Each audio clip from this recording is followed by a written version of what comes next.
Il faut comprendre que retirer la colère à sa racine est impossible. Parce que si une personne n'a pas de colère, ce n'est pas un être humain. Mais ce que l'islam te demande de faire, c'est de la contrôler.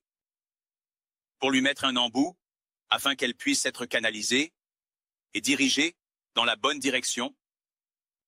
Comment la canaliser? En connaissant les conséquences de ta colère, ce qu'elle pourrait te pousser à faire, en t'entourant de personnes vertueuses, de gens de foi. Quand tu es avec des imams, des gens vertueux, des étudiants en connaissance, et que tu vois comment ils réagissent, tu deviens calme et apaisé. Quand tu vois comment le prophète se comportait dans des situations comme celle-là, mes cornes poussent si je me mets à sa place. Mais le prophète ne se comportait pas de manière si mauvaise ou impolie. Au contraire, il était gentil, tolérant et pardonneur. C'est comme ça que tu perfectionnes ta propre personne. Et c'est comme ça que tu te coaches, pour être au meilleur de toi-même. Le prophète a dit, quand une personne est en colère, que doit-elle faire? S'il est debout, il devrait s'asseoir.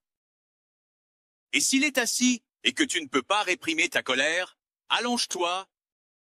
Et si tu ressens l'envie de faire quelque chose, va faire tes ablutions. Parce que les ablutions, c'est de l'eau. Et la colère vient de Shaitan, qui est du feu. Et ça éteint ta colère.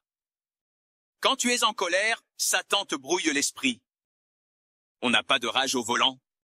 Je ne sais pas si tu ressens ça. En Amérique, ils sortent juste leur arme et ils tirent sur les gens. En Arabie Saoudite, tu ne fais pas ça. Tu les pousses juste avec la voiture ou avec le paiement. Je suis désolé, d'accord. On passe à autre chose. Mais tirer sur des gens, c'est fou. Prophète. Et je reçois ça tout le temps. C'est comme ça que je gagne mon argent. Le prophète vient frapper à ma porte à minuit. Cheikh, je suis désolé. Qu'est-ce qui se passe? J'ai divorcé de ma femme. Bien pour toi. Que veux-tu? Non, Cheikh, j'aimerais revenir vers elle. Retourne vers elle. Non, tu ne comprends pas. J'étais en colère et je l'ai divorcée 19 fois. C'est quoi ça? C'est un automatique. Même si c'est automatique, ça ne tire pas 19 balles à ce rythme. Alors ils viennent. Demandent la rédemption. Comment lire l'islam? Ils frappent aux portes des chouyouks. C'est bon pour les affaires, mais ce n'est pas bon pour ton islam. Ce n'est pas bon pour tes enfants. Ils pleurent et se lamentent. Chouyouk, G6, enfant. Pourquoi n'as-tu pas pensé aux conséquences? Et ça en valait la peine. Non, Allah est chérik, n'est-ce pas? Elle est toujours trop de sel dans la nourriture.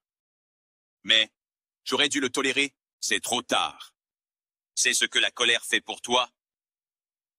Tu dois réprimer ta colère comme tu vas à la salle de sport pour développer tes muscles. Va dans cette salle de sport mentale pour contrôler ta colère et tes émotions. 2 hommes se battaient devant le prophète, alayhi salam, et ses compagnons. L'un d'eux avait les yeux rouges, ses veines étaient enflées, et sa posture était complètement hors de contrôle.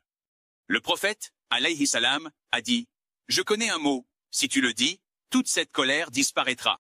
Je cherche refuge auprès d'Allah contre le diable maudit. Maintenant, souviens-toi que le prophète n'est pas allé dire ça à cet homme. Pourquoi? Parce qu'il savait que ce n'était pas le bon moment. Un des compagnons ne pensait pas de cette façon et s'est précipité vers l'homme. Il a dit, le prophète dit, si tu dis tout ça, la colère disparaîtra. Regarde ce que la colère a poussé cet homme à répondre. Il a dit, éloigne-toi de mon visage. Tu penses que je suis fou? Fous le camp de mon visage. Il a rejeté le conseil du prophète à cause de sa colère. Et c'est ce que la colère te fait.